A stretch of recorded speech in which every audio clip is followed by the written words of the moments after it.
రావణాసురుడే వచ్చింది. ఆనాడు సన్యాసి రూపంలో వచ్చాడు, ఈనాడు కపి రూపంలో వచ్చాడు. నీవు కపివి కాదు, రావణుడివి కాదమ్మా, నేను రామదూతని, హనుమని కాదు. ఏం చేయమంటావు చెప్పమ్మా అన్నాడు.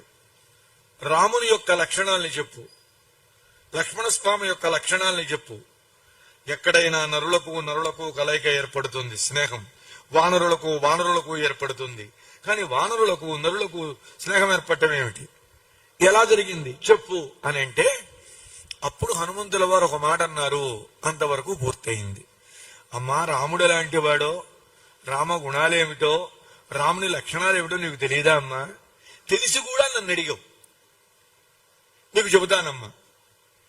ఎందుకని అంటే, ఈ అంశం వాల్మీకి రామాయణంలో లేదండి. ఇది నా భావన, నేను చెప్పేది.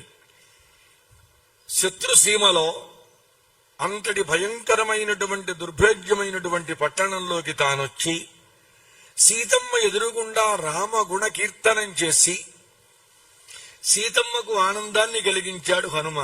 అలాంటి పని ఎవరు చేశారు అని తర్వాత యుగాలలో అంటే ఒక్క హనుమ మాత్రమే చేశాడు అనేటువంటి గొప్ప కీర్తిని నాకు తెచ్చిపెట్టడం కోసం అమ్మా రాముని గుణాలు అడిగావా